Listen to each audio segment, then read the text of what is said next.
J'ai honte de cet homme. Salut à tous mes petits koaïs et bienvenue dans ce deuxième épisode de la manga class du Professor Sensei, motherfucker. Hey. Aujourd'hui j'ai décidé de vous parler d'un manga qui n'est pas très connu, Garei la bête enchaînée. Hey.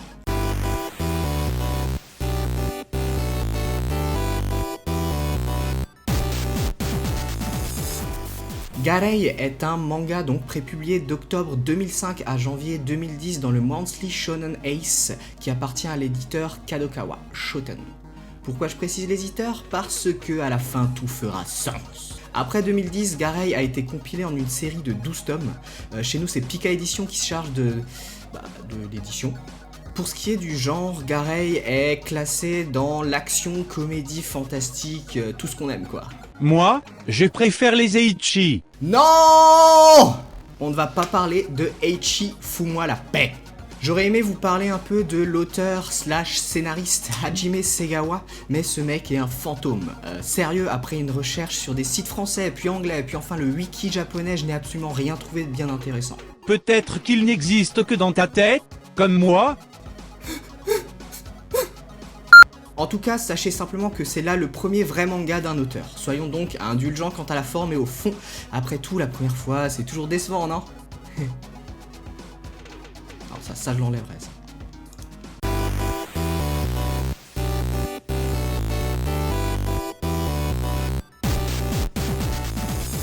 L'histoire prend place à Tokyo, où nous découvrons notre héros dans son quotidien Kensuke. Kanzuke?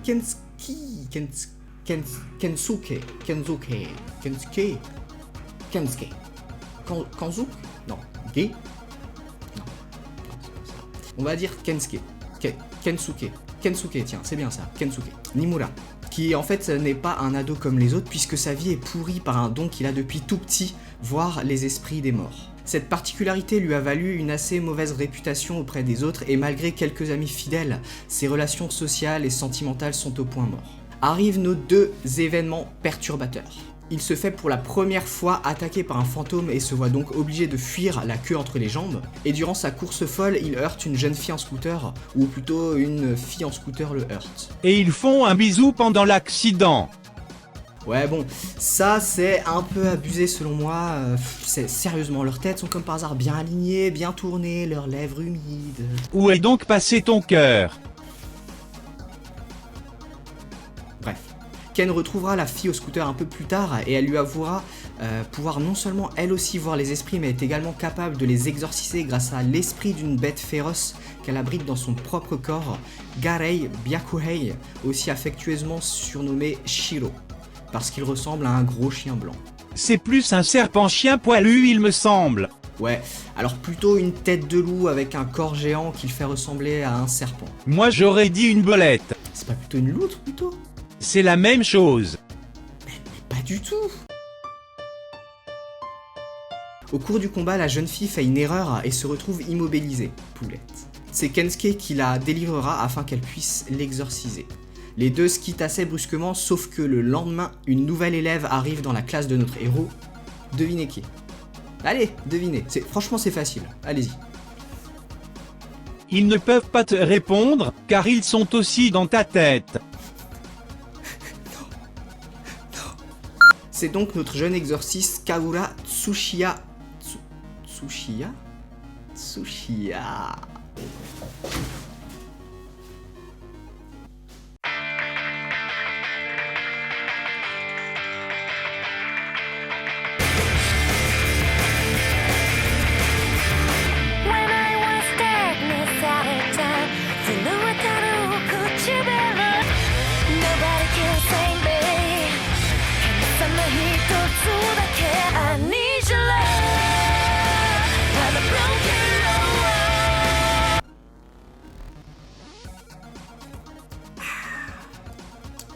Tsushimiya, pardon, autant pour moi.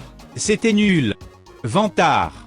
C'est à ce moment que Kensuke est introduit à une grande révélation. Tokyo est placé sous la surveillance d'une agence gouvernementale secrète chargée de prévenir et de combattre les cataclysmes surnaturels. L'agence de lutte contre les cataclysmes surnaturels. Ça va, ils ont pas cherché trop loin. Une agence donc, dont Kagura fait partie. et que Kensuke finira par... Vous remarquez que j'utilise Kensuke, on sait pas trop en fait, voilà, en fait, je vais vous avouer un truc, je suis pas japonais, donc ma prononciation... Ben voilà, même en français, ma prononciation est merdique, voilà, c'est tout. Alors on va faire semblant que c'est bien, et on va continuer, et vous arrêtez de me faire chier, bande de Kensuke, Ken, tiens on va l'appeler Ken, c'est bien ça. Ken finira par rejoindre lui aussi l'agence après s'être interrogé sur ses motivations profondes. Il veut pécho la fille. Un peu, ouais. Mais aussi utiliser son don à bon escient. Quand même. Un peu de respect. On apprend très rapidement que Tokyo court un grand danger puisque les esprits deviennent de plus en plus agressifs à cause d'un autre esprit que les autres appellent Yomi et que tous les agents semblent bien connaître. Apparaît alors mon personnage préféré, Nori, un informateur en marge de la société et de toute agence. Il révèle à Ken que Yomi, lorsqu'elle était encore humaine, faisait partie de l'agence, elle aussi, et était même considérée par Kagura comme sa grande sœur. Sauf qu'après un événement inconnu, elle a trahi l'agence et a tué bon nombre de ses anciens coéquipiers avant d'être elle-même tuée et de se transformer en l'esprit qu'ils combattent aujourd'hui. C'est classe. Là, on a un passé vraiment chargé et des liens qui sont déjà bien établis entre les personnages qu'on découvre. Et je vous ai même pas dit que Nori et Yomi étaient fiancés et que ce dernier a lâchement fui l'agence lorsque Yomi s'est rebellé. D'où une méfiance des autres à son égard, voire même une forme de mépris. Bref, ce premier arc est centré sur Yomi et la découverte de son plan. Libérer un dieu de destruction enfermé sous Tokyo en perturbant l'énergie utilisée pour le sceller. Oui. Mais Yomi parvient tout de même à ses fins, sauf qu'au dernier moment, le sceau parvient à retenir le dieu d'émerger totalement, se retrouvant à moitié enfoncé dans le sol. La grosse honte. Ce petit désagrément tourne en la faveur de nos héros qui parviennent à sceller à nouveau le démon et après que Yomi ait enfoncé une pierre dans le corps de Kensuke, ce dernier la tranche en deux. Fin de l'arc. Yomi est morte, Nori est triste mais s'est rattrapée aux yeux des autres, l'agence a confiance en Kensuke qui devient un membre à part entière. Sauf que quelques problèmes se posent. Ken a désormais dans son corps une pierre spirituelle qui est censée le rendre plus fort mais aussi le dévorer de l'intérieur à mesure que le temps passe. Un nouveau personnage est apparu lorsque Yomi s'est fait tuer, un personnage qui semblait la contrôler et qui révèle que son plan a parfaitement marché puisque le dieu, avant d'être à nouveau enfermé, a réactivé toutes les pierres spirituelles à travers le pays et que ces pierres serviront à ressusciter la pire entité de toute l'histoire, Kyuubi, le renard à 9 queues. Hey! Comme dans Naruto. S'il est vrai que Naruto a largement participé à faire connaître aux occidentaux le renard à 9 queues, sachez que c'est une légende bien antérieure à Naruto qui fait même partie de la culture profonde du Japon et ses croyances, donc foutez-moi la paix avec Naruto. Il aime bien Naruto quand même. C'est faux. Débute alors un nouvel arc que je ne vais pas vous conter ici, il vous reste ainsi 9 tomes à découvrir si ce manga peut vous plaire. La seule chose que je peux vous dire, c'est que sur la fin, j'ai trouvé que ça allait un peu... beaucoup trop vite. Je pense que pour des raisons troubles, L'argent. la série a dû être bouclée alors qu'elle était plutôt bien lancée.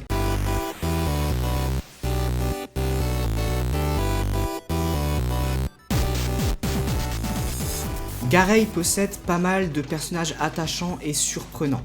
J'évoquais plutôt mon attachement à Nori, ce mec a un humour qui fait mouche à chaque fois. Par exemple, tome 2, page 63, il défonce le genou d'un mec en lui disant « T'as les os trop mous ».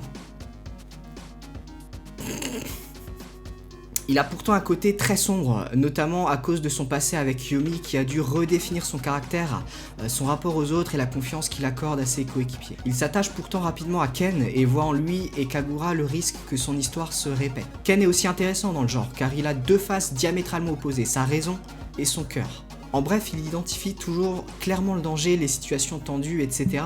mais tombe systématiquement dans le panneau de manière volontaire. Suis-moi jusqu'en enfer, Ken. Non mais elle est tarée ou quoi? On va se faire tuer, il y a 100% de chances qu'on y reste. Ok. Il y a aussi Monsieur Iwata qui fait partie de l'agence avec sa coupe punk, ses yeux totalement blancs, ses 2 mètres de haut et sa grosse cicatrice sur le visage. Il impose le respect et dégage un taux de testostérone à vous rendre malade. Mais il a un côté gay-friendly qui casse tout. En bref, les personnages et leur psychologie sont suffisamment hétérogènes et travaillés pour qu'on s'y attache.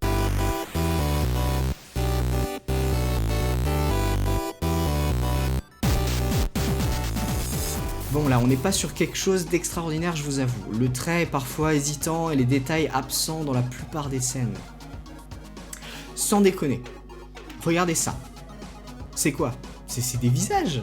Non mais je suis désolé, je peux pas cautionner ça, c'est tout juste correct. Suffisant pour passer à la suite sans s'indigner, mais bordel, faites gaffe quand même.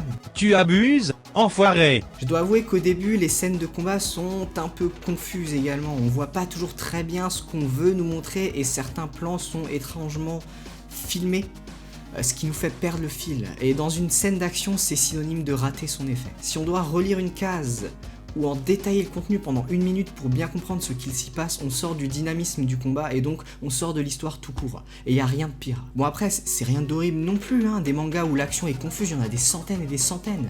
Mais je suis là pour mettre le doigt dessus, c'est tout. Ok? Bon, on se calme alors. Continuons sur une note plus positive, les esprits. Dans le manga, on vous expliquera que beaucoup de ces esprits sont des yokai. Qu'est-ce qu'un yokai ? C'est un terme lié au folklore japonais qui désigne des espèces d'esprits malins, faisant souvent des farces aux gens. La plupart ne sont pas bien méchants, hein. C'est une petite farce genre ah, je t'ai pincé le cul. Comme dans Yokai Watch.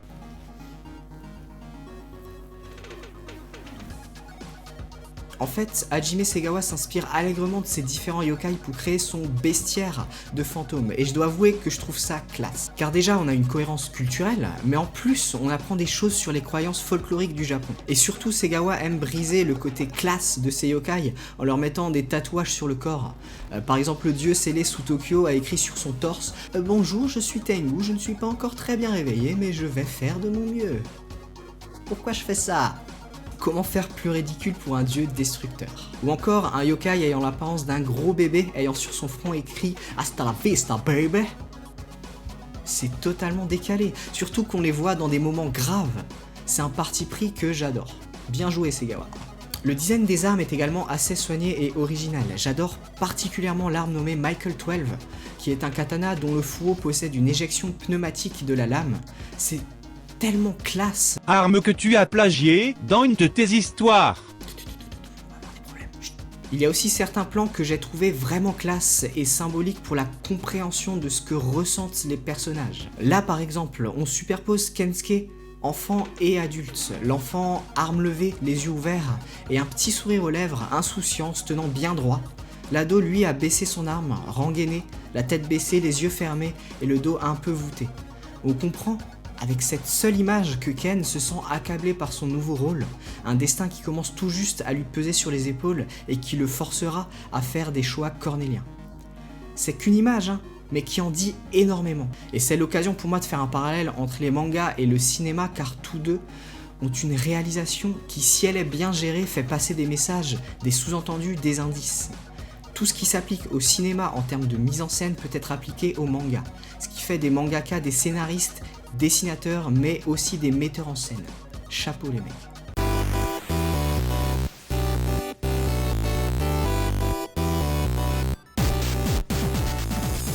Comme dit plus haut, c'est Kadokawa Shoten Editor et ils ont pris la décision de faire un animé, qui en fait est une préquelle. Dans les faits, c'était une bonne idée, puisqu'on s'attaque à l'histoire de Kagura et Yomi, leur rencontre, leur attachement et la rupture qu'elles ont vécue suite à la trahison de Yomi. Sauf que dès l'épisode 1, c'est le bordel. Il y a des incohérences avec les flashbacks présents dans le manga.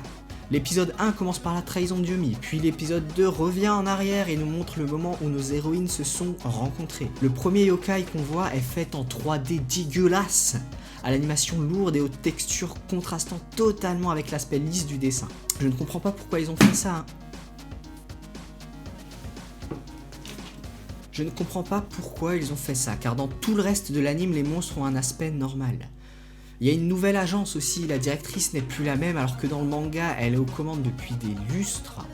Bref, je l'avais vu avant de lire les mangas, mais en voulant le remater pour la chronique, je n'ai simplement pas pu dépasser l'épisode 3. Mytho, t'as pas eu le temps, c'est tout. Non mais, sans blague, hein, j'aurais pris de mon temps de sommeil pour mater les épisodes si ça m'avait semblé un peu pertinent pour la chronique. Mais là, c'est pas le cas. À partir du moment où on a décidé de prendre des libertés concernant tout ce qui fait la cohérence du manga, faut assumer à fond. Et pas faire référence au manga, mais en même temps, on préfère faire comme ça pour ce passage. Personne remarquera de toute façon, hein. Il y a d'excellents animes qui suivent une narration totalement différente de ce que le manga raconte. Fullmetal Alchemist, la première série, ou même Excel Saga sont de parfaits exemples. Mais là, non. L'idée de base était sympa, mais on sent que l'éditeur a juste voulu se faire un peu de fric en plus sous le nom de la licence. Et ça a été mal fait parce que c'est justement une licence peu connue et donc les moyens alloués devaient être limités. Bref, c'est une adaptation pour moi qui est mauvaise. Et à bien y réfléchir, même l'idée de base est mauvaise, car dans le manga, le fait que les événements avec Yomi ne soient qu'évoqués rapidement contribue à donner un passé commun aux membres de l'agence et un côté mystérieux que Ken ne partage pas du tout, d'où un sentiment d'être mis à l'écart de certaines choses, ou de ne pas comprendre certaines réactions de Kagura ou Nori. Revenir sur ces événements éclaire certes ce pan de l'histoire, mais reste totalement anecdotique, même si ça avait été bien fait. Donc non, je ne vous conseille pas l'anime, même si j'ai lu des critiques qui en faisaient l'apologie et disaient qu'il fallait d'abord voir l'anime avant de lire le manga. Chacun ses exigences.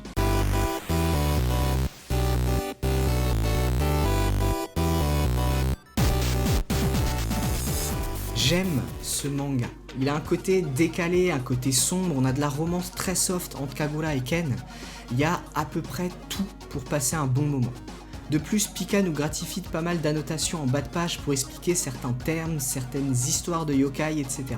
C'est un détail pour certains, mais pour moi ça a été l'occasion d'approfondir tout ça en m'achetant un dictionnaire des yokai vachement intéressant. Un télo, t'as seulement des lunettes au-dessus de ta barbe.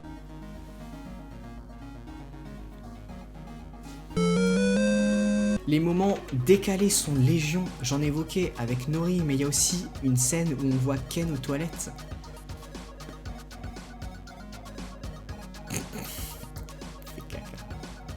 Gamin. Autre chose que j'aime beaucoup, plus tard dans l'histoire, on fera la connaissance de Shizuru, qui représente en fait l'anti-Kagura. Tout en elle a été fait pour qu'elle s'oppose à Kagura. Elle est extravertie alors que Kagura est introvertie. Sa bête spirituelle est nommée Kuro, donc noire, alors que Shiro signifie blanc pour Kagura.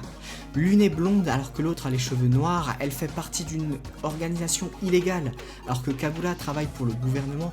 Bref, elles sont parfaitement opposées jusqu'à ce que Shizuru connaisse le même scénario que Kagura, la trahison de sa sœur. Alors elles vont se rapprocher et détendre un petit peu l'une sur l'autre. C'est pas du putain de symbolisme bien géré ça? J'adore tellement tout ce qui touche à la dualité. Il n'est plus l'objectif, dès qu'il y a les mots Kuro et Shiro. J'acquiesce. Il y a quelques incohérences et quelques maladresses quand même dans la mise en scène. Par exemple, dans le tome 2, il y a un flashback de Kagura que Ken arrive à voir. Autant dans certains mangas c'est explicable, genre dans Negima, Asuna pénètre réellement les souvenirs de Negi grâce à une formule magique. Mais là, ça marche pas, puisque Kagura raconte une histoire. Que nous puissions voir ce qu'elle pense, ok. Mais que Ken réagisse aux images qu'elle se fait mentalement, c'est une faute de mise en scène. Désolé. Oh non, non. Segawa nous gratifie également de quelques cliffhangers bien putassiers. J'adore ce mot, putassier. Ouais. Que je trouve facile, genre Kagura qui à la fin d'un chapitre dit je t'aime à Ken.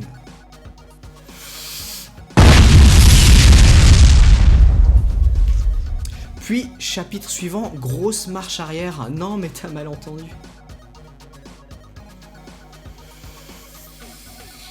Mais merde! Assumez vos rebondissements scénaristiques et composez avec. Là, c'est juste bénéficier d'un effet sans avoir à gérer ses conséquences. Bande de couilles molles. Et puis, j'en parlais dans la partie scénario. J'ai l'impression que sur la fin, tout est un peu précipité, voire même bâclé. Genre, on apprend quelques pages avant la fin que notre héros serait la réincarnation d'un exorciste de l'ancien temps. Quelque chose de totalement anecdotique à l'histoire dont je me serais volontiers passé. Et il y a plein de trucs comme ça un peu jetés à la va-vite. Par contre, j'aime beaucoup ce que Segawa a fait du renard à 9 queues, et rien que pour ça, ça vaut le coup d'aller jusqu'à la fin. Donc au final, est-ce que je vous conseille Gareil? Oui. Est-ce que vous pourrez le lire? Non. Car le tome 12 est quasiment introuvable.